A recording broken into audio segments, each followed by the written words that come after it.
Hello ಎಲ್ರಿಗೂ ನಮಸ್ಕಾರ. ನಾನು ನಿಮ್ಮ ಪಲ್ಲವಿ ಡೂರ್. ಇವತ್ತು ನಾನು ನಿಮ್ಮ ಮುಂದೆ ಮಾತಾಡ್ಲಿಕ್ಕೆ ಬಂದಿರುವಂತ ವಿಚಾರ ಡಾರ್ಕ್ ಸರ್ಕಲ್ಸ್. ಬಹುಶಃ ಈ ಎಪಿಸೋಡ್ನ ಬಹಳಷ್ಟು ಜನ ನೋಡ್ಬೋದು ಅಂಡ್ ಬಹಳಷ್ಟು ಜನರಿಗೆ ಈ ಸಮಸ್ಯೆ ಇದೆ ಅಂತ ನಾನು ಅಂದ್ಕೊಂತೀನಿ. ಡಾರ್ಕ್ ಸರ್ಕಲ್ಸ್ ಯಾಕೆ ಬರುತ್ತೆ, ಡಾರ್ಕ್ ಸರ್ಕಲ್ಸ್ ಹೇಗೆ ಬರುತ್ತೆ, ಡಾರ್ಕ್ ಸರ್ಕಲ್ಸ್ ವಿಚಾರ ತಗೊಂಡ್ರೆ ನಿಮಗೆ ನೀವು ಈಗಂತೂ ನೀವು ಡಾರ್ಕ್ ಸರ್ಕಲ್ಸ್ ಅಂತ ಯೋಚನೆ ಮಾಡಿ ಅಥವಾ ಅದ್ರ ಬಗ್ಗೆ ಒಂದ್ಸಲ ಮಾತಾಡಿ ಹುಡುಕಿದ್ರೆ, ಸುಮ್ಮನೆ ಸೋಷಿಯಲ್ ಮೀಡಿಯಾ ಸ್ಕ್ರೋಲ್ ಮಾಡ್ತಾ ಇದ್ರೆ ನಿಮ್ಗೆ ಒಂದಿಷ್ಟು ಕಂಪನಿಗಳ ಆ್ಯಡ್ಗಳು ಬರ್ಬೋದು ಅಥವಾ ಒಂದಿಷ್ಟು ಅಡ್ವರ್ಟೈಸ್ಮೆಂಟ್, ಒಂದಿಷ್ಟು ಪ್ರಾಡಕ್ಟ್ಗಳು ನಿಮ್ಮ ಲಿಸ್ಟಿಗೆ ಬರ್ಬೋದು. ಅಂಥ ಎಲ್ಲ ಪ್ರಾಡಕ್ಟ್ಗಳು ನಿಮ್ಮ ಡಾರ್ಕ್ ಸರ್ಕಲ್ಸ್ನ ಕೇರ್ ತಗೋಬೋದು. ಮತ್ತು ಆ ಡಾರ್ಕ್ ಸರ್ಕಲ್ಸ್ನ ಕೇರ್ ತಗೊಳ್ಳುವಂಥ ಎಲ್ಲ ಪ್ರಾಡಕ್ಟ್ಗಳು ಬಹಳ ಒಳ್ಳೆಯದೇ ಇರುತ್ತೆ. ಆದರೆ ನಿಜವಾಗ್ಲೂ ನೀವು ಡಾರ್ಕ್ ಸರ್ಕಲ್ಸ್ಗೆ ಉಪಯೋಗಿಸುವಂಥ ಪ್ರಾಡಕ್ಟ್ ಏನಿದೆ ಅದು ನಿಮ್ಮ ಡಾರ್ಕ್ ಸರ್ಕಲ್ಸ್ನ ಅಥವಾ ಈ ಪೆರಿ ಆರ್ಬಿಟಲ್ ಡಾರ್ಕ್ ಸರ್ಕಲ್ಸ್ ಅಂತ ಕರಿತೀವಿ. ಅಂದರೆ ಕಣ್ಣಿನ ಕೆಳಗಡೆ ಒಂದು ದೊಡ್ಡದಾಗಿ ಒಂದು ಅರ್ಧಚಂದ್ರ ಕೃತಿಯಲ್ಲಿ ಒಂದಿಷ್ಟು ಡಾರ್ಕ್ ಸರ್ಕಲ್ಸ್ ಬಂದಿರುತ್ತೆ. ಈ ಡಾರ್ಕ್ ಸರ್ಕಲ್ಸ್ನ ಈ ಎಲ್ಲ ಪ್ರಾಡಕ್ಟ್ಗಳನ್ನ ಉಪಯೋಗಿಸೋದ್ರಿಂದ ಏನಾಗುತ್ತೆ ಅಂದರೆ, ಈ ಪ್ರಾಡಕ್ಟ್ಗಳನ್ನೆಲ್ಲ ಉಪಯೋಗಿಸೋದ್ರಿಂದ ಅದು ನಿಮ್ಮ ಡಾರ್ಕ್ ಸರ್ಕಲ್ಸ್ಗೆ ಕಾರಣ ಆಗಿರುವಂಥ ಮೆಲನಿನ್ನ ಅಂಶ ಏನಿರುತ್ತೆ ಅದನ್ನ ಕಡಿಮೆ ಮಾಡುತ್ತೆ. ಅದನ್ನ ಕಡಿಮೆ ಮಾಡುತ್ತೆ. ನೀವು ಅದನ್ನ ಉಪಯೋಗಿಸ್ತಾ ಇದ್ದಂಗೆ ನಿಮ್ಮ ಡಾರ್ಕ್ ಸರ್ಕಲ್ಸ್ನ ಕಡಿಮೆ ಆಗಿದೆ ಅಂತ ನಿಮ್ಗೆ ಅನ್ಸುತ್ತೆ. ಆಯ್ತು, ನನ್ನ ಡಾರ್ಕ್ ಸರ್ಕಲ್ಸ್ ಕಡಿಮೆ ಆಗಿದೆ ಅಂತ ಅಂದ್ಬಿಟ್ಟು ಆ ಪ್ರಾಡಕ್ಟ್ ಅನ್ನ ಸೈಡ್ಗೆ ಎತ್ತಿಟ್ಟಿರ್ತೀರಿ. ಸೈಡ್ಗೆ ಎತ್ತಿಟ್ರೆ ಮತ್ತೆ ಇನ್ನೊಂದು ಸ್ವಲ್ಪ ದಿವಸದ ಬಿಟ್ಟು ನೋಡಿದ್ರೆ ಮತ್ತೆ ಅದೇ ತರದ ಡಾರ್ಕ್ ಸರ್ಕಲ್ಸ್ ಬಂದಿರುತ್ತೆ. ಆಗ ಮತ್ತೆ ಪುನಃ ಅದನ್ನ ಉಪಯೋಗಿಸೋದಕ್ಕೆ ಶುರು ಮಾಡ್ತೀರಿ. ಸೊ ಇದು ಲೈಫ್ ಲಾಂಗ್ ಒಂದು ಚೈನ್. ಒಂದು ಡಾರ್ಕ್ ಸರ್ಕಲ್ಸ್ ಬಂತು ಅಂದರೆ ಅದಕ್ಕೆ ಆ ಪ್ರಾಡಕ್ಟ್ ಯೂಸ್ ಮಾಡ್ತೀರಾ, ಆದ್ದರಿಂದ ಡಾರ್ಕ್ ಸರ್ಕಲ್ಸ್ ಕಮ್ಮಿ ಆಗುತ್ತೆ, ಅದನ್ನ ಇಡ್ತೀರಿ, ಮತ್ತೆ ಶುರುವಾಗುತ್ತೆ, ಮತ್ತೆ ಉಪಯೋಗಿಸ್ತೀರಿ, ಮತ್ತೆ ಕಡಿಮೆ ಆಗುತ್ತೆ, ಮತ್ತೆ ಪಕ್ಕಕ್ಕೆ ಇಡ್ತೀರಿ.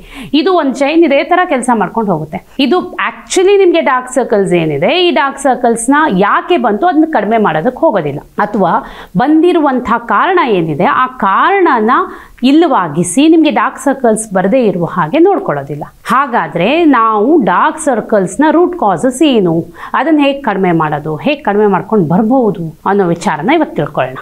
ಈ ಡಾರ್ಕ್ ಸರ್ಕಲ್ಸ್ನ ವಿಚಾರ ಮಾತಾಡೋದಕ್ಕೆ ಮುಂಚೆ ಅಥವಾ ಅದರ ವಿಚಾರಕ್ಕೆ ಹೋಗುವ ಮುಂಚೆ ನಿಮಗೆ ಒಂಚೂರು ಈ ಹಾರ್ಮೋನ್ಗಳ ವಿಚಾರ ಅರ್ಥ ಆಗಬೇಕಿದೆ. ಅಂದರೆ ಈ ಹಾರ್ಮೋನ್ಗಳು ಮತ್ತು ಈ ಡಾರ್ಕ್ ಸರ್ಕಲ್ಸ್ಗೆ ಏನು ಸಂಬಂಧ ಇರಬಹುದು ಅದನ್ನು ಒಂಚೂರು ನೀವು ನೋಡಬೇಕಾಗುತ್ತೆ. ಇಲ್ಲಿ ನಮ್ಮ ಬ್ರೈನ್ ಮೆದುಳಿನ ಒಂದು ಭಾಗದಲ್ಲಿ ಪಿಟ್ಯೂಟರಿ ಗ್ಲ್ಯಾಂಡ್ ಇದೆ. ಈ ಪಿಟ್ಯೂಟರಿ ಗ್ಲ್ಯಾಂಡ್ ಏನು ಮಾಡುತ್ತೆ, ಒಂದಿಷ್ಟು ಸಿಗ್ನಲ್ಗಳನ್ನು, ಒಂದಿಷ್ಟು ಹಾರ್ಮೋನ್ಗಳನ್ನು ರಿಲೀಸ್ ಮಾಡಿ ಆ ಸಿಗ್ನಲ್ಗಳು ಅಂದರೆ ಆ ಸಿಗ್ನಲಿನ ಮೂಲಕ ಕಮ್ಯುನಿಕೇಟ್ ಮಾಡುತ್ತೆ ದೇಹದ ಇತರ ಹಾರ್ಮೋನ್ಗಳ ಜೊತೆ. ಇದು ಒಂಥರ ಅಲ್ಲಿಂದ ಒಂದು ಸಿಗ್ನಲ್ ಬರುತ್ತೆ, ಇಲ್ಲಿ ಯಾವುದೋ ಒಂದು ಸಿಗ್ನಲ್ ಅದಕ್ಕೆ ಅಥವಾ ಇನ್ಯಾವುದೋ ಒಂದು ಹಾರ್ಮೋನ್ ಅದಕ್ಕೆ ರಿಯಾಕ್ಟ್ ಮಾಡುತ್ತೆ. ಈ ಥರ ಅದು ಕೆಲಸ ಮಾಡುವಂಥದ್ದು. ಈ ಪಿಟ್ಯೂಟರಿ ಗ್ಲ್ಯಾಂಡ್ ಆ ಸಿಗ್ನಲನ್ನು ನಮ್ಮ ದೇಹಕ್ಕೆ ಕಳಿಸ್ಕೊಟ್ಟಾಗ, ಮೇಲಿಂದ ದೇಹಕ್ಕೆ ಬಾಡಿಗೆ ಕೆಳಗಡೆ ಕಳಿಸ್ಕೊಟ್ಟಾಗ ನಮ್ಮ ಹೊಟ್ಟೆನಲ್ಲಿರುವಂಥ ಅಡ್ರಿನಲ್ ಗ್ಲ್ಯಾಂಡ್ ಏನಿದೆ, ಈ ಅಡ್ರಿನಲ್ ಗ್ಲ್ಯಾಂಡು ಅದಕ್ಕೆ ರೆಸ್ಪಾಂಡ್ ಮಾಡುತ್ತೆ. ಈ ಅಡ್ರಿನಲ್ ಗ್ಲ್ಯಾಂಡ್ ರೆಸ್ಪಾಂಡ್ ಮಾಡಿ ಅದು ಕಾರ್ಟಿಸಾಲ್ ಅನ್ನುವಂಥ ಒಂದು ಅಂಶವನ್ನು, ಅಂದರೆ ಆ ಒಂದು ಹಾರ್ಮೋನನ್ನು ರಿಲೀಸ್ ಮಾಡುತ್ತೆ. ಇದು ಒಂದು ಸೈಕಲ್. ಈ ಕಾರ್ಟಿಸಾಲ್ನ, ಈ ಅಡ್ರಿನಲ್ ಗ್ಲ್ಯಾಂಡ್ಗೆ ಆ ಸಿಗ್ನಲ್ ಬರ್ತಾ ಇದ್ದಂಗೆ ಪಿಟ್ಯೂಟರಿ ಗ್ಲ್ಯಾಂಡಿಂದ ಕಾರ್ಟಿಸಾಲ್ನ ಅಂಶ ಏನಿದೆ ಅದು ರಿಲೀಸ್ ಆಗುತ್ತೆ ಅಥವಾ ಅದು ಜಾಸ್ತಿ ಆಗುತ್ತೆ, ಅದರ ಪ್ರಮಾಣ ಏರಿಕೆ ಆಗುತ್ತೆ. ಇದು ಒಂದು ಸೈಕಲ್. ಈ ಕಾರ್ಟಿಸೋಲ್ ಅಂದರೆ ಏನು, ಇದನ್ನು ನಾವು ಸ್ಟ್ರೆಸ್ ಹಾರ್ಮೋನ್ ಅಂತ ಕರಿಬೋದು.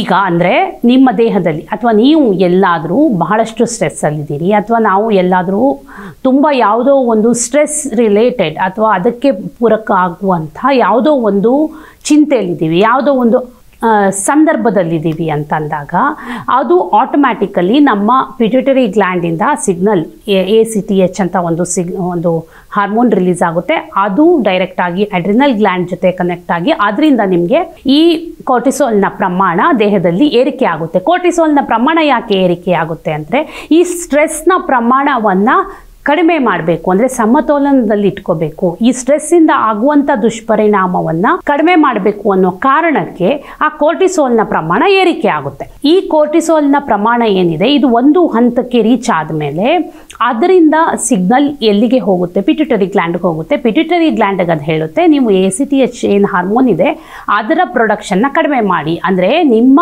ಸಿಗ್ನಲ್ ತಗೊಂಡು ನಾವು ಕಾರ್ಟಿಸಾಲ್ನ ಪ್ರಮಾಣ ಜಾಸ್ತಿ ಮಾಡಿದ್ದಾಗಿದೆ, ಹಾಗಾಗಿ ನೀವು ACTHನ ಪ್ರಮಾಣವನ್ನು ಇನ್ನೂ ಕಳಿಸುವುದನ್ನು ಅಥವಾ ಆ ಸಿಗ್ನಲನ್ನು ಕಳಿಸುವುದನ್ನು ನಿಲ್ಲಿಸಿ ಅಂತ ಹೇಳಿ ಈ ಥರದ ಒಂದು ಸಿಗ್ನಲ್ನ ಪಿಟ್ಯೂಟರಿ ಗ್ಲ್ಯಾಂಡ್ಗೆ ಹೋಗುತ್ತೆ. ಆಗ ಏನಾಗುತ್ತೆ, ACTH ಪ್ರೊಡ್ಯೂಸ್ ಆಗುವಂಥದ್ದು ನಿಂತು ಹೋಗುತ್ತೆ. ಇದು ಈ ಒಂದು ಸಿಸ್ಟಮ್, ಇದು ಒಂದು ರೀತಿಯಲ್ಲಿ ಕೆಲಸ ಮಾಡುವಂಥದ್ದು. ಈ ಸಿಸ್ಟಮ್ ಯಾವಾಗ ವರ್ಕ್ ಆಗುತ್ತೆ, ನಿಮಗೆ ಯಾವುದೋ ಒಂದು ಸಡನ್ ಶಾಕ್, ಯಾವುದೋ ಒಂದು ವಿಚಾರದಲ್ಲಿ ಸಡನ್ ಆಗಿ ನಿಮಗೆ ಏನೋ ಒಂದು ಶಾಕಿಂಗ್ ಅನಿಸುವಂಥದ್ದಾದಾಗ ಸಡನ್ ಆಗಿ ನಿಮ್ಮ ಸ್ಟ್ರೆಸ್ ಪ್ರಮಾಣ ಜಾಸ್ತಿ ಆಗುತ್ತೆ. ಫಾರ್ ಎಕ್ಸಾಂಪಲ್, ಸಡನ್ ಶಾಕ್ ಅಂತಂದರೆ ಏನು, ಒಂದು ಇದ್ದಕ್ಕಿದ್ದ ಹಾಗೆ ಎದುರುಗಡೆ ಹಾವು ಬಂದು ಕಣ್ಣು ಮುಂದೆ ಹಾವು ಕಾಣಿಸ್ಕೊಳ್ಳುತ್ತೆ, ಆವಾಗ ನೀವು ಸಡನ್ ಶಾಕ್ ಆಗುತ್ತೆ. ಅಥವಾ ಇದ್ದಕ್ಕಿದ್ದ ಹಾಗೆ ನೀವು ಕಾಡಲ್ಲಿ ಯಾವುದೋ ಒಂದು ಪ್ರಾಣಿ ಕಣ್ಣಿಗೆ ಬೀಳುತ್ತೆ, ಆವಾಗ ನಿಮಗೆ ಸಡನ್ ಶಾಕ್ ಆಗುತ್ತೆ. ಅಥವಾ ನಿಮ್ಮ ಮುಂದೆನೇ ಆನೆ ಬಂದು ನಿಂತ್ಕೊಂಡ್ಬಿಡುತ್ತೆ, ಆವಾಗ ಯಾವ ಥರ ಶಾಕ್ ಆಗುತ್ತೆ, ಆ ಶಾಕ್. ಅಥವಾ ಇದ್ದಕ್ಕಿದ್ದಾಗೆ ರೋಡಲ್ಲಿ ನಡ್ಕೊಂಡು ಹೋಗ್ತೀರಿ, ಯಾರೋ ನಿಮ್ಮ ವಸ್ತುನ ಸ್ನ್ಯಾಚ್ ಮಾಡ್ಕೊಂಡು ಹೋಗ್ತಾರೆ, ಅಥವಾ ನೀವು ಫೋನ್ ಇರುತ್ತೆ ಫೋನ್ ಕಿತ್ಕೊಂಡು ಹೋಗ್ತಾರೆ, ಅಥವಾ ನಿಮ್ಮ ಕತ್ತಲ್ಲಿರೋದು ಯಾವುದೋ ಆರ್ನಮೆಂಟ್ ಇರುತ್ತೆ ಅದನ್ನ ಕಿತ್ಕೊಂಡು ಹೋಗ್ತಾರೆ, ಆ ಶಾಕ್. ಇವೆಲ್ಲ ಸಡನ್ ಶಾಕ್. ಈ ಸಡನ್ ಶಾಕಲ್ಲಿ ಈ ಅಂಶ ಹೇಗೆ ಕೆಲಸ ಮಾಡುತ್ತೆ, ನಾನೀಗ ಯಾವ ರೀತಿ ವಿವರಿಸಿದೆ ನಿಮಗೆ, ಈ ರೀತಿಯಲ್ಲಿ ಕೆಲಸ ಮಾಡುತ್ತೆ. ಇನ್ನು ಕ್ರೋನಿಕ್ ಸ್ಟ್ರೆಸ್ ಅಂತ, ಇವೆಲ್ಲವೂ ಈಗ ಮುಂಚೆ ಹೇಳಿರೋದು ನಾನು ಏನೇನು ಎಕ್ಸಾಂಪಲ್ ಕೊಟ್ಟೆ ಅವುಗಳು ಕೂಡ ನಿಮಗೆ ಸ್ಟ್ರೆಸ್. ಅದೇ ಥರ ಕ್ರೋನಿಕ್ ಸ್ಟ್ರೆಸ್ ಅಂತ ಇರುತ್ತೆ. ಕ್ರೋನಿಕ್ ಸ್ಟ್ರೆಸ್ ಅಂತ ಅಂದರೆ ನಿಮಗೆ ಸಡನ್ ಆಗಿ ಯಾವುದೋ ಒಂದು ಶಾಕಿಂಗ್, ಅದು ಪ್ರೊಲಾಂಗ್ಡ್ ಟೈಮ್ಗೆ, ಭಾಳ ಸಮಯದ ತನಕ ನಿಮ್ಗೆ ಆ ಶಾಕಿಂದ ಹೊರಗೆ ಬರೋದಕ್ಕಾಗೋದಿಲ್ಲ. ಮೇ ಬಿ ನಿಮಗೆ ನಿಮ್ಮ ಯಾರೋ ಪ್ರೀತಿ ಪಾತ್ರರನ್ನು ಕಳ್ಕೊತೀರಿ, ಅಥವಾ ಬ್ರೇಕಪ್ ಆಗುತ್ತೆ, ಅಥವಾ ಎಲ್ಲೋ ನಿಮಗೆ ತುಂಬ ಹಚ್ಕೊಂಡವರು ನಿಮ್ಮನ್ನು ಬಿಟ್ಟು ಹೋಗ್ತಾರೆ, ಅಥವಾ ಯಾರೋ ಸತ್ತು ಹೋಗ್ತಾರೆ, ಅಥವಾ ಯಾವುದೋ ಒಂದು ಆಕ್ಸಿಡೆಂಟ್ನ ನೋಡ್ತೀರಿ. ಈ ಥರದ್ದು ಬಹಳಷ್ಟು ಕ್ರೋನಿಕ್ ಸ್ಟ್ರೆಸ್. ಅಥವಾ ನಿಮಗೆ ಕಂಟಿನ್ಯೂಸ್ ಆಗಿ ಭಾಳ ಕೆಟ್ಟ ಎನ್ವಿರಾನ್ಮೆಂಟಲ್ಲಿ ಕೆಲಸ ಮಾಡ್ತಿರ್ತೀರಿ, ಅಂದರೆ ನಿಮಗೆ ಅಲ್ಲಿ ಕೆಲಸ ಮಾಡಲಿಕ್ಕೆ ಯಾವುದೂ ಒಂದಿಷ್ಟು ಮನಸ್ಥಿತಿ ಸರಿಗಿರೋದಿಲ್ಲ, ಅಥವಾ ನಿಮಗೆ ಅದಕ್ಕೆ ಪೂರಕವಾದ ವಾತಾವರಣ ಇರೋದಿಲ್ಲ. ಬಟ್ ನಿಮ್ಮ ಅನಿವಾರ್ಯತೆ ಹೇಗಿರುತ್ತೆ ಅಂದರೆ, ನನಗೆ ಅಲ್ಲಿ ಕೆಲಸ ಮಾಡಲೇಬೇಕು ಅನ್ನುವಂಥ ಅನಿವಾರ್ಯತೆ ಇರುತ್ತೆ. ನೀವು ಪ್ರತಿದಿನ ನಿಮ್ಮನ್ನು ನೀವು ತಳ್ಳಿಕೊಂಡು ದೂಡ್ಕೊಂಡು ಹೋಗಿ ಅಲ್ಲಿ ಕೆಲಸ ಮಾಡ್ತಿರ್ತೀರಿ, ಅದು ನಿಮಗೆ ಕ್ರೋನಿಕ್ ಸ್ಟ್ರೆಸ್. ಆ ಥರದ ಸ್ಟ್ರೆಸ್ಗಳನ್ನೆಲ್ಲ ನಿಮ್ಮ ದೇಹ ಪದೇ ಪದೇ ತುಂಬ ಕಾಲದ ತನಕ, ತಿಂಗಳುಗಟ್ಟಲೆ ಅಥವಾ ವಾರಗಟ್ಟಲೆ ಅದನ್ನು ಅನುಭವಿಸ್ಕೊಂಡು ಬಂತು ಅಂದರೆ, ನಿಮ್ಮ ದೇಹ ಅದಕ್ಕೆ ಒಳಪಟ್ಟಿದೆ ಅಂತಂದರೆ, ಆಗ ಇನ್ನೊಂದು ಕಂಡೀಷನ್ ವರ್ಕ್ ಆಗುತ್ತೆ. ಅದೇನೆಂದರೆ, ಈ ರೀತಿ ಕಮ್ಯುನಿಕೇಷನ್ ಅಂದರೆ ಕಾರ್ಟಿಸಾಲ್ ಲೆವೆಲ್ ಜಾಸ್ತಿ ಮಾಡುತ್ತೆ. ಕಾರ್ಟಿಸಾಲ್ ಲೆವೆಲ್ ಜಾಸ್ತಿ ಆಗಿ ಕ್ರೋನಿಕ್ ಸ್ಟ್ರೆಸ್ ಕಂಡೀಷನಲ್ಲಿ ಕಾರ್ಟಿಸಾಲ್ ಲೆವೆಲ್ ಜಾಸ್ತಿ ಆಗುತ್ತೆ. ಜಾಸ್ತಿ ಆಗ್ತಾ ಹೋದ ಹಾಗೆ ಅದು ಒಂದು ಪ್ರೊಲಾಂಗ್ಡ್ ಟೈಮ್ಗೆ, ಭಾಳ ಕಾಲದ ತನಕ ಆ ಸ್ಟ್ರೆಸ್ ಲೆವೆಲ್ ಹಾಗೆ ಉಳ್ಕೊಂಡು, ಹಾಗೆ ಸ್ಟ್ರೆಸ್ ಹಾರ್ಮೋನ್ನ ರಿಲೀಸ್ ಆಗ್ತಾ ಹೋದರೆ, ಸ್ಟ್ರೆಸ್ ಹಾರ್ಮೋನಿಗೆ ಒಂಥರ ರೆಸಿಸ್ಟೆನ್ಸ್ ಬೆಳೆಸ್ಕೊಂಡ್ಬಿಡುತ್ತೆ ನಮ್ಮ ದೇಹ. ಅದು ಹೇಗೆ ಅಂತಂದರೆ, ಈಗ ನೀವು ಇನ್ಸುಲಿನ್ ರೆಸಿಸ್ಟೆನ್ಸ್ ನಾನು ಭಾಳಷ್ಟು ಸಲ ಹೇಳಿದ್ದೀನಿ, ಕೇಳಿರ್ಬೋದು. ಅದೇ ಥರ ಕಾರ್ಟಿಸಾಲ್ ರೆಸಿಸ್ಟೆನ್ಸ್ ಕಂಡೀಷನ್ಗೆ ಹೊರಟೋಗುತ್ತೆ. ಈ ಕಂಡೀಷನನ್ನು ಏನಂತಾರೆ ಅಂದರೆ, ಈ ಕಂಡೀಷನ್ನ ಗ್ಲೂಕೋಕಾರ್ಟಿಕಾಯ್ಡ್ ರಿಸೆಪ್ಟರ್ ರೆಸಿಸ್ಟೆನ್ಸ್ ಅಂತ ಕರೀತಾರೆ. ಅಂದರೆ ಸ್ಟ್ರೆಸ್ ಲೆವೆಲ್ ನಮ್ಮ ದೇಹಕ್ಕೆ ಸ್ಟ್ರೆಸ್ ಜಾಸ್ತಿ ಆದ ಹಾಗೆ, ಅಥವಾ ಶಾಕ್ ಈ ಕಂಡೀಷನಿಂದ ನಾವು ಹೊರಗಡೆನೆ ಬರದೇ ಇದ್ದಾಗ ಪಿಟ್ಯೂಟರಿ ಗ್ಲ್ಯಾಂಡಿಂದ ಬರುವಂಥ ಸಿಗ್ನಲ್ಲು ಕಂಟಿನ್ಯೂಸ್ ಆಗಿರುತ್ತೆ.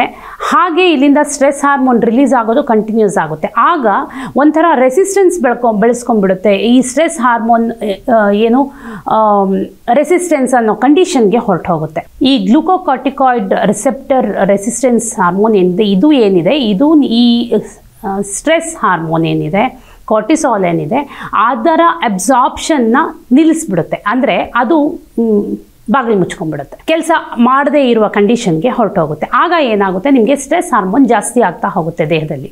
ಯಾವುದಾದ್ರೂ ಒಂದು ಹಾರ್ಮೋನ್ ಅದು ನಿಮ್ಮ ಸೆಲ್ ಜೊತೆ, ನಿಮ್ಮ ಸೆಲ್ಗೆ ಸೇರ್ಕೋಬೇಕು. ಅದು ಸೇರ್ಕೊಂಡಾಗ ಅದರ ಕೆಲಸ ಆಗುವಂಥದ್ದು. ಅದು ಸೇರದೇನೆ ಇದ್ದಾಗ, ಅಥವಾ ಅದು ಹಾಗೆ ಫ್ರೀ ಆಗಿದ್ದಾಗ, ಅದಕ್ಕೆ ಎಲ್ಲೋ ಒಳಗಡೆ ಹೋಗೋಕ್ಕೆ ದಾರಿನೇ ಇಲ್ದಿದ್ದಾಗ ಅದು ಸುಮ್ಮನೆ ಓಡಾಡ್ಕೊಂಡಿರುತ್ತೆ. ಅಂದರೆ ದೇಹದಲ್ಲಿ, ರಕ್ತದಲ್ಲಿ ಸ್ಟ್ರೆಸ್ ಹಾರ್ಮೋನಿನ ಪ್ರಮಾಣ, ಕಾರ್ಟಿಸಾಲ್ನ ಪ್ರಮಾಣ ಗಣನೀಯವಾಗಿ ಏರಿಕೆ ಆಗಿರುತ್ತೆ. ಇದು ಬೇಸಿಕಲಿ ಒಂದು ಪ್ರೊಟೆಕ್ಟಿವ್ ಮೆಕ್ಯಾನಿಸಮ್ ಅಂತ ಕರೀತಾರೆ. ಅಂದರೆ ಒಂದಕ್ಕೊಂದು ರಕ್ಷಣೆಗೆ ಇರುವಂತಹ ಒಂದು ಮೆಕ್ಯಾನಿಸಮ್ ಇದು. ಒಂದು ಸಿಗ್ನಲ್ ಬಂದಾಗ ಆ ಸಿಗ್ನಲ್ ರಿಸೀವ್ ಆಗಿ, ಆ ಸಿಗ್ನಲಿಂದ ರಿಸೀವ್ ಆಗಿರುವಂಥ ಕಮ್ಯುನಿಕೇಷನ್ ವಾಪಸ್ ಹೋದಾಗ ಆ ಸಿಗ್ನಲ್ ಮತ್ತೆ ಬರುವಂಥದ್ದು, ನಿಲ್ಲಿಸುವಂಥದ್ದು ಏನಿದೆ, ಇದು ಒಂದು ಟೆಕ್ನಿಕ್ ಅಥವಾ ಒಂದು ಲೂಪ್ ಕಂಪ್ಲೀಟ್ ಆದ ಹಾಗೆ. ಈ ಲೂಪೇ ಕಂಪ್ಲೀಟ್ ಆಗದೆ ಇದ್ದು ಹಾಗೆ ಉಳ್ಕೊಂಡ್ಬಿಟ್ರೆ ನಿಮಗೆ ಕಮ್ಯುನಿಕೇಷನ್ ಕಂಪ್ಲೀಟ್ ಆಗೋದಿಲ್ಲ. ಈ ಕಮ್ಯುನಿಕೇಷನ್ ಕಂಪ್ಲೀಟ್ ಆಗದೆ ಇದ್ದಾಗ ಆಟೋಮ್ಯಾಟಿಕಲಿ ನಿಮಗೆ ಮುಂದೆ ಹೋಗ್ತಾ ಹೋಗ್ತಾ ಹೋಗ್ತಾ ಕಾರ್ಟಿಸಾಲ್ನ ಅಂಶ ದೇಹದಲ್ಲಿ ಕಡಿಮೆ ಆಗ್ತಾ ಹೋಗುತ್ತೆ. ಅಂದ್ರೆ ಕಾರ್ಟಿಸಾಲ್ ಇರೋಂಥದ್ದೇ ನಿಮ್ಮ ಸ್ಟ್ರೆಸ್ನ ಲೆವೆಲ್ನ ಕಡಿಮೆ ಮಾಡಲಿಕ್ಕೆ. ಬಟ್ ಆ ಸ್ಟ್ರೆಸ್ನ ಲೆವೆಲ್ ಕಡಿಮೆ ಮಾಡಲಿಕ್ಕೆ ಈ ಕಾರ್ಟಿಸಾಲ್ನ ಪ್ರಮಾಣನೇ ಕಡಿಮೆ ಆಗ್ತಾ ಹೋಗುತ್ತೆ. ಅಂದ್ರೆ ಅದು ಕಮ್ಯುನಿಕೇಷನ್ ಲೂಪೇ ಕಂಪ್ಲೀಟ್ ಆಗದೆ ಇದ್ದಾಗ ಎಲ್ಲಿಂದ ಪ್ರೊಡ್ಯೂಸ್ ಆಗುತ್ತೆ? ಪ್ರೊಡ್ಯೂಸೇ ಆಗೋದಿಲ್ಲ. ಹೀಗೆ ಅಂದ್ರೆ ರೆಸಿಸ್ಟೆನ್ಸ್ ರೆಸಿಸ್ಟೆನ್ಸ್ ಲೆವೆಲ್ಗೆ ಹೋದ್ಮೇಲೆ ನಿಧಾನಕ್ಕೆ ಹೋಗುವಂಥದ್ದು, ಅದು ಪ್ರೊಡ್ಯೂಸ್ ಆಗದೇ ಇರೋ ರೀತಿಯಲ್ಲಿ. ಈವನ್ ಇನ್ಸುಲಿನ್ನ ವಿಚಾರದಲ್ಲೂ ಹಾಗೆ ಆಗುತ್ತೆ. ಇನಿಷಿಯಲಿ ಅದು ಇನ್ಸುಲಿನ್ ರೆಸಿಸ್ಟೆನ್ಸ್ ಸ್ಟೇಜಲ್ಲಿರುತ್ತೆ, ಆಮೇಲೆ ದೇಹದಲ್ಲಿ ಸಕ್ಕರೆ ಅಂಶ ಜಾಸ್ತಿ ಆಗ್ತಾ ಆಗ್ತಾ ಹೋಗಿ ಇನ್ಸುಲಿನ್ನ ಪ್ರೊಡಕ್ಷನ್ನೇ ಕಡಿಮೆ ಆಗ್ತಾ ಹೋಗುತ್ತೆ, ಅಥವಾ ಪ್ರೊಡ್ಯೂಸ್ ಆಗಿರುವಂಥ ಇನ್ಸುಲಿನ್ ಇನ್ಆಕ್ಟಿವ್ ಆಗಿರುತ್ತೆ. ಈ ಥರದ ಒಂದು ಕಂಡೀಷನ್ ಇದೇ ನಿಮ್ಮ ಸ್ಟ್ರೆಸ್ಸಲ್ಲೂ ಕೂಡ ಆಗುವಂಥದ್ದು. ಅಂದರೆ ನಿಮ್ಮ ಸ್ಟ್ರೆಸ್ ಹಾರ್ಮೋನೇ ರಿಲೀಸ್ ಆಗುವಂಥದ್ದು ಕಡಿಮೆ ಆಗ್ತಾ ಹೋಗುತ್ತೆ. ಇಂಥ ಕಂಡೀಷನಲ್ಲಿ ಏನಾಗುತ್ತೆ ಅಂತಂದರೆ, ಕಮ್ಯುನಿಕೇಷನ್ ಕಂಪ್ಲೀಟ್ ಆಗದೇ ಇರೋದ್ರಿಂದ ಪಿಟ್ಯೂಟರಿ ಗ್ಲ್ಯಾಂಡಿಂದ ನಿಮಗೆ ಏನು ಸಿಗ್ನಲ್ ರಿಲೀಸ್ ಆಗ್ತಾ ಇರುತ್ತೆ, ಯಾಕೆಂದರೆ ಆ ಲೂಪ್ ಕಂಪ್ಲೀಟ್ ಆಗಿರೋದಿಲ್ಲ, ಪಿಟ್ಯೂಟರಿ ಗ್ಲ್ಯಾಂಡಿಂದ ಸಿಗ್ನಲ್ ರಿಲೀಸ್ ಆಗ್ತಾನೆ ಇರುತ್ತೆ. ಅಂದರೆ ಪಿಟ್ಯೂಟರಿ ಗ್ಲ್ಯಾಂಡಿಂದ ACTH ಹಾರ್ಮೋನ್ ಏನಿದೆ ಅದು ಕೆಳಗಡೆ ಸಿಗ್ನಲ್ ಕಳಿಸುತ್ತಲ್ಲ, ನಮ್ಮ ಸ್ಟ್ರೆಸ್ ಹಾರ್ಮೋನನ್ನು ಬ್ಯಾಲೆನ್ಸ್ ಮಾಡು ಅಂತ ಹೇಳಿ. ಆ ಸ್ಟ್ರೆಸ್ ಹಾರ್ಮೋನನ್ನು ಬ್ಯಾಲೆನ್ಸ್ ಮಾಡುವಂಥ ಕಳಿಸೋ ಸಿಗ್ನಲ್ ಬರ್ತಾನೆ ಇರುತ್ತೆ. ಈ ಕಡೆ ನಿಮಗೆ ನಿಮ್ಮ ಅದನ್ನು ರಿಸೀವ್ ಮಾಡ್ಕೊಳ್ಳುವಂಥ ರಿಸೆಪ್ಟರ್ ಏನಿದೆ ಅದು ಬಾಗಿಲು ಮುಚ್ಕೊಂಡಿರುತ್ತೆ. ಯಾಕೆ ಮುಚ್ಕೊಂಡಿರುತ್ತೆ ಅಂತಂದರೆ, ಅದು ರಿಲೀಸ್ ಮಾಡಿ ಮಾಡಿ ಮಾಡಿ ಸ್ಟ್ರೆಸ್ ಹಾರ್ಮೋನನ್ನು ಕಳಿಸಿ ಅಂದರೆ ಕಾರ್ಟಿಸಾಲ್ನ ಅಂಶನ ರಿಲೀಸ್ ಮಾಡಿ ಮಾಡಿ ಮಾಡಿ ಮಾಡಿ ಸಾಕಾಗಿ ಸುಸ್ತಾಗಿ ಅದು ಬಾಗಿಲು ಮುಚ್ಕೊಂಡು ನನ್ನ ಕೈಲಿ ಇನ್ನಾಗಲ್ಲ ಅಂತ ಕೂತ್ಬಿಟ್ಟಿರುತ್ತೆ. ಆ ಕಂಡೀಷನಲ್ಲಿ ಪಿಟ್ಯೂಟರಿ ಗ್ಲ್ಯಾಂಡಿಂದ ಬರುವಂಥ ಸಿಗ್ನಲ್ ಹೋಗಿ ಬಾಗಿಲು ಬಡಿತಾನೆ ಇರುತ್ತೆ. ಹಾಗೆ ಬಡಿತಾನೆ ಇದ್ರೂ ಕೂಡ ಅದಕ್ಕೆ ಏನು ರೆಸ್ಪಾನ್ಸ್ ಸಿಕ್ಕಿರೋದಿಲ್ಲ. ಹಾಗೆ ರೆಸ್ಪಾನ್ಸ್ ಸಿಗದೆ ACTHನ ಪ್ರಮಾಣ ಏನಿರುತ್ತೆ ನಮ್ಮ ದೇಹದಲ್ಲಿ, ರಕ್ತದಲ್ಲಿ, ಅದರ ಪ್ರಮಾಣ ಏರಿಕೆ ಆಗ್ತಾ ಹೋಗುತ್ತೆ. ಅಂದರೆ ಎರಡು ಒಂದಕ್ಕೊಂದು ಕಮ್ಯುನಿಕೇಟ್ ಮಾಡಿಕೊಂಡ್ರೆ ಸರಿ. ಈಗ ನಾವು ಇಲ್ಲಿ ಯಾರೋ ಹೆಡ್ಫೋನ್ ಹಾಕೊಂಡು ಕೂತಿರ್ತಾರೆ, ಹೆಡ್ಫೋನ್ ಹಾಕೊಂಡು ಕೂತ್ಕೊಂಡಿರೋರಿಗೆ ನಾವು ಮಾತಾಡ್ಸೋದಕ್ಕೆ ಟ್ರೈ ಮಾಡ್ತಿರ್ತೀವಿ. ನಾವು ಎಷ್ಟೇ ಕರೆದ್ರೂ ಅವರು ಕೇಳಿಸಿರೋದಿಲ್ಲ, ಅವ್ರ ವಾಲ್ಯೂಮ್ ಜಾಸ್ತಿ ಇರುತ್ತೆ. ನಾವು ಕಿರ್ಚಿ ಹೇಗೆ ನಮ್ಮ ಗಂಟ್ಲು ಇದಾಗಿರುತ್ತೆ, ಅವರಿಗೆ ಅದನ್ನು ರಿಸೀವ್ ಮಾಡ್ಕೊಳ್ಳೋ ಶಕ್ತಿ ಇರೋದಿಲ್ವ, ಸೇಮ್ ಅದೇ ಥರ ಇಲ್ಲಿ ಕಾರ್ಟಿಸಾಲ್ನ ಅಂಶ ಏನು ಅದನ್ನು ರಿಸೀವ್ ಮಾಡ್ಕೋಬೇಕು, ಅಂದರೆ ಕಾರ್ಟಿಸಾಲ್ನ ಪ್ರಮಾಣ ಜಾಸ್ತಿ ಆಗೋದಕ್ಕೆ, ಸ್ಟ್ರೆಸ್ಸನ್ನು ಕಡಿಮೆ ಮಾಡಲಿಕ್ಕೆ ಆ ರಿಸೆಪ್ಟರ್ ಅದನ್ನು ಹೇಗೆ ರಿಸೀವ್ ಮಾಡ್ಕೋಬೇಕು ಆ ಕೆಲಸನ ರಿಸೆಪ್ಟರ್ ಮಾಡದೆ ಬಾಗಿಲು ಮುಚ್ಕೊಂಡು ಕೂತಿರುತ್ತೆ. ಆ ಕಡೆಯಿಂದ ಪಿಟ್ಯೂಟರಿ ಗ್ಲ್ಯಾಂಡಿಂದ ಬರುವಂಥ ಹಾರ್ಮೋನ್ ACTH ಏನಿದೆ ಅದು ಜಾಸ್ತಿ ಆಗ್ತಾ ಹೋಗುತ್ತೆ. ಸೊ ಇದು ರಕ್ತದಲ್ಲಿ ಏರಿಕೆ ಆಗುತ್ತೆ. ಯಾವಾಗೆಲ್ಲ ನಿಮ್ಮ ದೇಹದಲ್ಲಿ ಈ ACTHನ ಪ್ರಮಾಣ ಜಾಸ್ತಿ ಆಗುತ್ತೆ, ಈ ACTHನ ಪ್ರಮಾಣ ಜಾಸ್ತಿ ಆಗ್ತಾ ಇದ್ದಂಗೆ ಅದು ಆಟೋಮ್ಯಾಟಿಕಲಿ ಇನ್ನೊಂದು ಪ್ರಮಾಣನ ಜಾಸ್ತಿ ಮಾಡುತ್ತೆ. ಅದೇನು? ಅದು ಇನ್ಯಾವುದು ಅಲ್ಲ, melanocyte stimulating hormone. Melanocyte stimulating hormone ಅಂತಂದರೆ, ನೀವಾಗಲೇ ನಾನು ಈ ಎಪಿಸೋಡ್ ಶುರು ಮಾಡುವಾಗಲೇ ಹೇಳಿದೆ, ಮೆಲನಿನ್ನ ಕಂಟ್ರೋಲ್ ಮಾಡೋದಕ್ಕೆ ನಿಮಗೆ ಮೆಲನಿನ್ ಇನಬಿಟ್ ಅಂತ ಒಂದು ಮೆಡಿಸಿನ್ ಕೊಡ್ತಾರೆ, ಅಂಡರ್ ಐ ಡಾರ್ಕ್ ಸರ್ಕಲ್ ಜಾಸ್ತಿ ಆಗ್ತಿದ್ದಂಗೆ ಅಂತ. ಈ ಮೆಲನಿನ್ ಏನಂಶ, ಮೆಲನಿನ್ ನಮ್ಮ ದೇಹದಲ್ಲಿ ಕಲರ್ಗೆ, ಡಾರ್ಕ್ ಕಲರನ್ನು ಜಾಸ್ತಿ, ಪಿಗ್ಮೆಂಟೇಷನ್ ಜಾಸ್ತಿ ಮಾಡುವಂಥ ಒಂದು ಅಂಶ. ಈ ಮೆಲನೋಸೈಟ್ ಅನ್ನೋದು ಏನಿದೆ, ಮೆಲನೋಸೈಟ್ ಸ್ಟಿಮ್ಯುಲೇಟಿಂಗ್ ಹಾರ್ಮೋನ್, ಈ ಹಾರ್ಮೋನ್ನ ಪ್ರಮಾಣ ACTHನ ಪ್ರಮಾಣ ಜಾಸ್ತಿ ಆಗ್ತಿದ್ದಂಗೆ ಏರಿಕೆ ಆಗ್ತಾ ಹೋಗುತ್ತೆ ದೇಹದಲ್ಲಿ.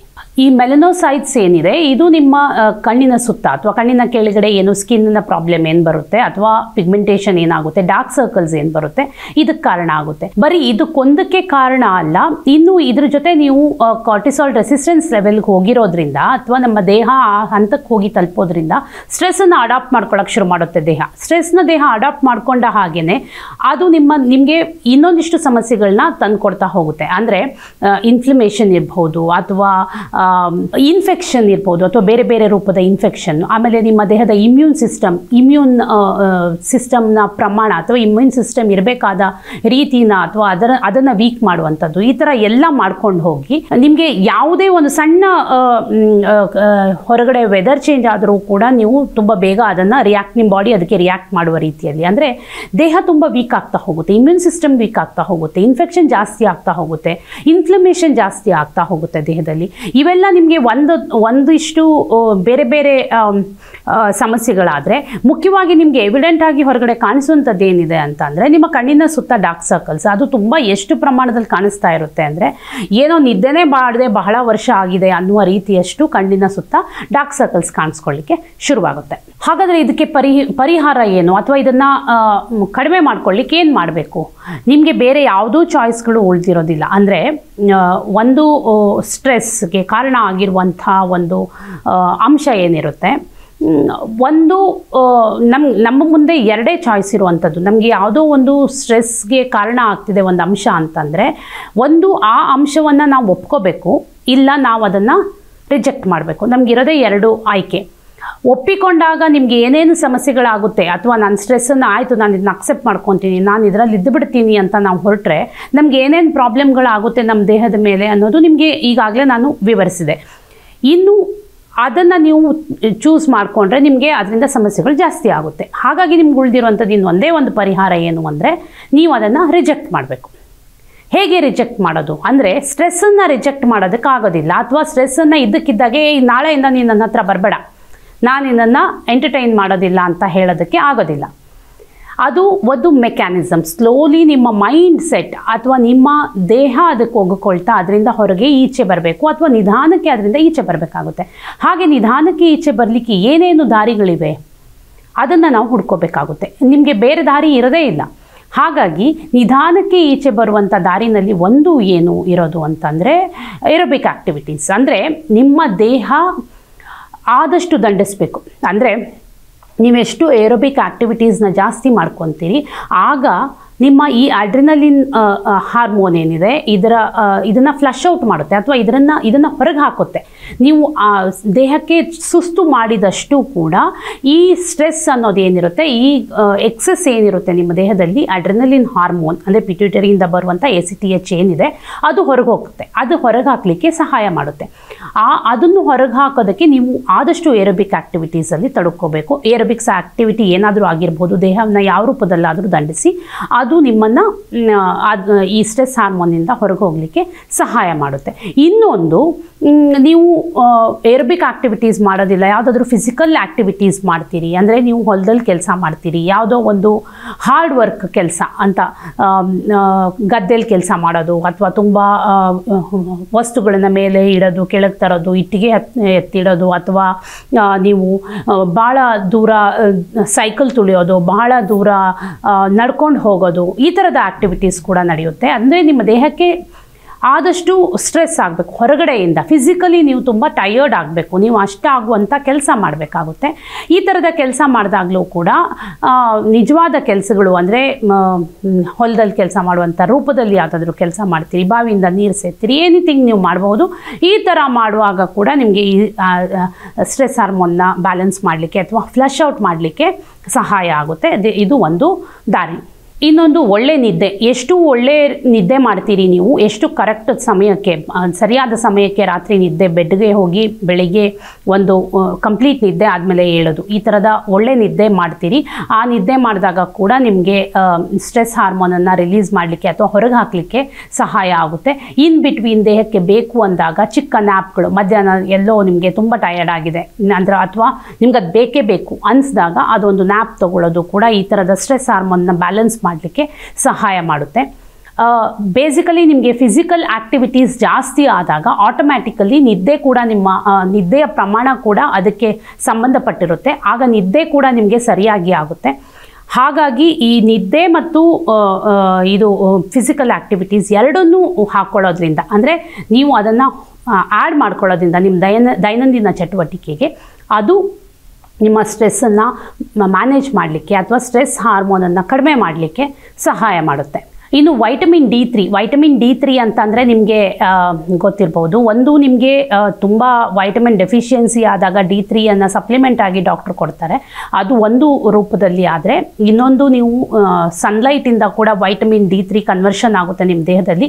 ನೀವು ಸನ್ಲೈಟ್ಗೆ, ಬೆಳಗಿನ ಸನ್ಲೈಟ್ಗೆ ಎಕ್ಸ್ಪೋಸ್ ಆದಾಗ ಅಥವಾ ಸನ್ಲೈಟ್ಗೆ ಹೋದಾಗ, ಸೂರ್ಯನ ಬಿಸಿಲಿಗೆ ನಿಮ್ಮನ್ನು ನೀವು ಒಡ್ಕೊಂಡಾಗ ನಿಮಗೆ ಅದು ಕೂಡ ನಿಮ್ಮ ದೇಹದಲ್ಲಿ ಕಾರ್ಟಿಸಾಲ್ನ ರೂಪದಲ್ಲಿ ಕೆಲಸ ಮಾಡುತ್ತದು. ನೀವು ಅದು ಯಾವಾಗ ನೀವು ಸನ್ಲೈಟ್ನ ತೊಗೊತೀರಿ, ಅದು ಯಾವ ಅಂಶಕ್ಕೆ ಸಹಕಾರಿ ಆಗಬೇಕು ಆ ಅಂಶಕ್ಕೆ ಕೆಲಸ ಮಾಡುತ್ತೆ. ಅಂದರೆ ಕಾರ್ಟಿಸಾಲ್ನ ರೂಪದಲ್ಲಿ ಅದು ಕೆಲಸ ಮಾಡಿ ಸ್ಟ್ರೆಸ್ಸನ್ನು ಕಡಿಮೆ ಮಾಡಲಿಕ್ಕೆ ಸಹಕಾರಿಯಾಗುತ್ತೆ. ಸೊ ಈ ವೈಟಮಿನ್ D3 ಕೂಡ ಬಹಳ ಇಂಪಾರ್ಟೆಂಟ್ ಒಂದು. ಇನ್ನು ಮೆಗ್ನೀಷಿಯಮ್ನ ಪ್ರಮಾಣ, ನಿಮ್ಮ ದೇಹಕ್ಕೆ ಬೇಕಾಗುವಷ್ಟು ಮೆಗ್ನೀಷಿಯಮ್ನ ಪ್ರಮಾಣ ನೀವು ನಿಮ್ಮ ಆಹಾರದಲ್ಲಿ ಕೊಡ್ತಾ ಹೋದರೆ ಅದು ಕೂಡ ಸಹಕಾರಿಯಾಗುತ್ತೆ ಈ ಕಾರ್ಟಿಸಾಲ್ನ ಪ್ರಮಾಣವನ್ನು ಕಡಿಮೆ ಮಾಡಲಿಕ್ಕೆ. ಒಂದು ವೇಳೆ ನಿಮಗೆ ಮೆಗ್ನೀಷಿಯಮ್ನ ಪ್ರಮಾಣ ಕಡಿಮೆ ಇದ್ದರೆ ಆಗ ನೀವು ಅದನ್ನು ಸಪ್ಲಿಮೆಂಟ್ ರೂಪದಲ್ಲೂ ಕೂಡ ತೊಗೋಬಹುದು. ಅದು ಇನ್ನೊಂದು ಆಸ್ಪೆಕ್ಟ್ ಅಥವಾ ಇನ್ನೊಂದು ರೂಪದಲ್ಲಿ ಮೆಗ್ನೀಷಿಯಮ್ನ ನಿಮ್ಮ ದೇಹಕ್ಕೆ ಕೊಡುವಂಥದ್ದಾಗಿರುತ್ತೆ. ಇನ್ನು ಇದೆಲ್ಲದರ ಜೊತೆಗೆ ನಿಮ್ಮ ಇನ್ಸುಲಿನ್ನ ಪ್ರಮಾಣ ಕೂಡ ಕಡಿಮೆ ಇಟ್ಕೋಬೇಕು. ಅಂದರೆ ಇನ್ಸುಲಿನ್ನ ಉತ್ಪಾದನೆ ಜಾಸ್ತಿ ಅಂದರೆ ಪದೇ ಪದೇ ಆಗದೇ ಇರುವ ರೀತಿಯಲ್ಲಿ ಇನ್ಸುಲಿನ್ನ ಪ್ರಮಾಣ ಕೂಡ ಕಡಿಮೆ ಇಟ್ಕೋಬೇಕಾಗುತ್ತೆ. ಇದನ್ನು ಯಾಕೆ ಹೇಳ್ತಾ ಇದ್ದೀನಿ ಅಂತಂದರೆ, ನಿಮಗೆ ಡಯಾಬಿಟಿಕ್ ಕಂಡೀಷನಲ್ಲಿ ಆಲ್ರೆಡಿ ನಾನು ಈ ವಿಚಾರನ ಹೇಳಿದ್ದೀನಿ. ಡಯಾಬಿಟೀಸ್ನ ಎಕ್ಸ್ಪ್ಲೈನ್ ಮಾಡುವಾಗ ಅದನ್ನು ನಿಮಗೆ ಅದರ ಬಗ್ಗೆ ನಿಮಗೆ ವಿವರಣೆ ಕೊಡಬೇಕಾದ್ರೆ ಇನ್ಸುಲಿನ್ನ ವಿಚಾರ ಹೇಳಿದ್ದೀನಿ. ಈ ಡಯಾಬಿಟೀಸ್ ಇರುವವರಿಗೂ ಕೂಡ ನಿಮಗೆ ಕಣ್ಣಿನ ಕೆಳಗಡೆ ಡಾರ್ಕ್ ಸರ್ಕಲ್ಸ್ ಕಾಣಿಸುತ್ತೆ. ನೀವು ಅದನ್ನು ನೋಡಿರ್ಬೋದು ಅಥವಾ ಅದನ್ನು ನೀವು ಅಬ್ಸರ್ವ್ ಮಾಡಿಕೊಂಡ್ರೆ ನಿಮ್ಗೆ ಗೊತ್ತಾಗುತ್ತೆ. ಅವ್ರಿಗೂ ಕೂಡ ಇದು ಈ ಡಾರ್ಕ್ ಸರ್ಕಲ್ನ ಪ್ರಮಾಣ ಜಾಸ್ತಿ ಆಗುತ್ತೆ. ಈ ಇನ್ಸುಲಿನ್ ಜಾಸ್ತಿ ಆಗ್ತಾ ಇದ್ದಂಗೆ ಅಥವಾ ಇನ್ಆಕ್ಟಿವ್ ಇನ್ಸುಲಿನ್ ಆಗ್ತಾ ಇದ್ದಂಗೆ ಈ ಸೈಕಲ್ ಏನಿದೆ, ನಾನು ಏನು ಕಾರ್ಟಿಸೋಲ್ನ ಸೈಕಲ್ ನಾನೀಗ ನಿಮಗೆ ವಿವರಿಸಿದ್ದೀನಿ, ಅದೇ ಥರ ಇನ್ಸುಲಿನ್ನ ಸೈಕಲ್ ಕೂಡ ವರ್ಕ್ ಆಗುವಂಥದ್ದು. ಈ ಇನ್ಸುಲಿನ್ನ ರೆಸಿಸ್ಟೆನ್ಸ್ ಸ್ಟೇಜಲ್ಲಿ ಕೂಡ ನಿಮಗೆ ಮೆಲನೋಸೈಟ್ಸ್ನ ಉತ್ಪಾದನೆ ಜಾಸ್ತಿ ಆಗುತ್ತೆ. ಅಂದರೆ ಅದು ಕೂಡ ಇನ್ಸುಲಿನ್ ರೆಸಿಸ್ಟೆನ್ಸ್ ಸ್ಟೇಜ್ ಕೂಡ ಮೆಲನೋಸೈಟ್ಸ್ ಉತ್ಪಾದನೆಗೆ ಜಾಸ್ತಿ ಮಾಡುತ್ತೆ. ಹಾಗಾಗಿ ಇನ್ಸುಲಿನ್ ರೆಸಿಸ್ಟೆನ್ಸ್ ಸ್ಟೇಜ್ಗೆ ದೇಹ ಹೋಗದೇ ಇರುವ ರೂಪದಲ್ಲಿ ಮತ್ತು ಡಯಾಬಿಟಿಕ್ ಕಂಡೀಷನ್ ಇರುವಂಥವರು ಡಯಾಬಿಟೀಸ್ನ ಕಂಟ್ರೋಲ್ ಮಾಡಿಕೊಳ್ಳೇಬೇಕಾದ ಅನಿವಾರ್ಯತೆ ಇರುತ್ತೆ, ಈ ಕಣ್ಣಿನ ಸುತ್ತಲ್ ಇರುವಂಥ ಡಾರ್ಕ್ ಸರ್ಕಲ್ಸ್ನ ಕಡಿಮೆ ಮಾಡಿಕೊಳ್ಳಿಕ್ಕೆ ಕೂಡ. ಹಾಗಾಗಿ ನಾವು ಸಾಮಾನ್ಯವಾಗಿ ಹೇಳೋದಾದರೆ ಒಂದು 50 ಗ್ರಾಮ್ ಏನು ಕಾರ್ಬೋಹೈಡ್ರೇಟ್ಸ್ನ ಪ್ರಮಾಣ ನಿಮ್ಮ ದೇಹಕ್ಕೆ ತೊಗೋಬೋದು ಒಂದು ದಿವಸಕ್ಕೆ ಅಂತ ಹೇಳ್ತೀವಿ. ಆದರೆ ಈ ಡಯಾಬಿಟೀಸ್ ಇರುವವರು ಅದರ ಪ್ರಮಾಣನ ಇನ್ನೂ ಕಡಿಮೆ ಮಾಡ್ಕೊಳ್ಳಿ. ಆಗ ಆಟೋಮ್ಯಾಟಿಕಲಿ ನಿಮಗೆ ಕಾರ್ಟಿಸೋಲ್ನು ಕೂಡ ಮ್ಯಾನೇಜ್ ಆಗುತ್ತೆ. ಜೊತೆಗೆ ಈ ಬೇರೆ ಎಲ್ಲ ನಾನು ಇದಾಗಲೇ ವಿವರಿಸುವ ರೀತಿಯಲ್ಲಿ ಕಾರ್ಟಿಸೋಲ್ನು ಮ್ಯಾನೇಜ್ ಮಾಡಿಕೊಂಡು ಅದರ ಜೊತೆಗೆ ಇನ್ಸುಲಿನ್ ರೆಸಿಸ್ಟೆನ್ಸ್ ಸ್ಟೇಜಲ್ಲಿ ಇರುವಂಥವರು ಕಾರ್ಬೋಹೈಡ್ರೇಟ್ಸ್ನ ಪ್ರಮಾಣ ಕೂಡ ಕಡಿಮೆ ಮಾಡಿಕೊಂಡ್ರೆ ಇದು ಎರಡನ್ನೂ ಬ್ಯಾಲೆನ್ಸ್ ಮಾಡಿಕೊಂಡು ನಿಮ್ಮ ಡಾರ್ಕ್ ಸರ್ಕಲ್ಸ್ನ ಸಮಸ್ಯೆ ಏನಿದೆ ಅದರಿಂದ ಸಂಪೂರ್ಣವಾಗಿ ಈಚೆ ಬರೋದಕ್ಕೆ ಸಹಕಾರಿಯಾಗುತ್ತೆ. ಇದು ಓವರ್ನೈಟ್ ಆಗುವಂಥ ಪ್ರೊಸೀಜರ್ ಏನೂ ಅಲ್ಲ. ಅಂದರೆ ಇವತ್ತು ನೀವು ಒಂದು ದಿವಸ ಕಾರ್ಬೋಹೈಡ್ರೇಟ್ಸ್ನ ಪ್ರಮಾಣ ತುಂಬ ಕಡಿಮೆ ತೊಗೊಂಡಿದ್ದೀರಿ, ಇವತ್ತು ಒಂದು ದಿವಸ ಸೂರ್ಯನ ಬೆಳಕಲ್ಲಿ ಹೋಗಿ ನಿಂತಿದ್ದೀರಿ, ಇವತ್ತು ಒಂದು ದಿವಸ ನೀವು ಹೋಗಿ ಫಿಸಿಕಲ್ ಆ್ಯಕ್ಟಿವಿಟೀಸ್ ಏನೇನು ಬೇಕು ಅದನ್ನೆಲ್ಲ ಮಾಡಿದ್ದೀರಿ, ಇವತ್ತು ಒಂದು ದಿವಸ ಚೆನ್ನಾಗಿ ನಿದ್ದೆ ಮಾಡಿದ್ದೀರಿ, ನಾಳೆ ಬೆಳಿಗ್ಗೆ ನಿಮ್ಮ ಡಾರ್ಕ್ ಸರ್ಕಲ್ಸ್ ಏನು ಮಯ ಆಗೋದಿಲ್ಲ. ಇದು ಒಂದು ಪ್ರೋಸೆಸ್. ಇದು ನಿಮಗೆ ಹೇಗೆ ಬರೋದಕ್ಕೆ ಅದು ಟೈಮ್ ತೊಗೊಂಡಿದೆ, ಅದೇ ಥರ ಅದು ನಿಧಾನಕ್ಕೆ ಆ ಸ್ಟೇಜ್ಗೆ ಹೋಗಿ ನಿಂತ್ಕೋಬೇಕಾಗುತ್ತೆ. ಆದರೆ ಇದರಿಂದ ನಿಮ್ಗೆ ಏನು ರಿವರ್ಸಲ್ ಆಗಿರುತ್ತೆ ಡಾರ್ಕ್ ಸರ್ಕಲ್ಸ್, ಅದು ಪರ್ಮನೆಂಟಾಗಿ ಉಳ್ಕೊಳ್ಳುತ್ತೆ. ಅಂದರೆ ಅದಕ್ಕೆ ನೀವು ಪದೇ ಪದೇ ಕ್ರೀಮನ್ನು ಅಪ್ಲೈ ಮಾಡಿ ಹೋದ್ಮೇಲೆ ಬಿಟ್ಟು ಮತ್ತೆ ಬಂದಾಗ ಮತ್ತೆ ಹಾಕುವಂಥ ಪರಿಸ್ಥಿತಿ ಇರೋದಿಲ್ಲ. ಇದು ನೀವು ನಿಮ್ಮ ದೈನಂದಿನ ಲೈಫ್ ಸ್ಟೈಲಲ್ಲಿ ಮಾಡ್ಕೋಬೇಕಾಗಿರುವಂಥ ಚೇಂಜ್ ಆಗಿರೋದ್ರಿಂದ ಇದು ನಿಮಗೆ ಪರ್ಮನೆಂಟ್ ಆಗಿ ಉಳ್ಕೊಳ್ಳುವಂಥದ್ದು.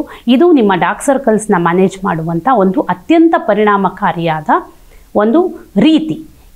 ಇದು ಇವತ್ತಿನ ಎಪಿಸೋಡ್. Thank you.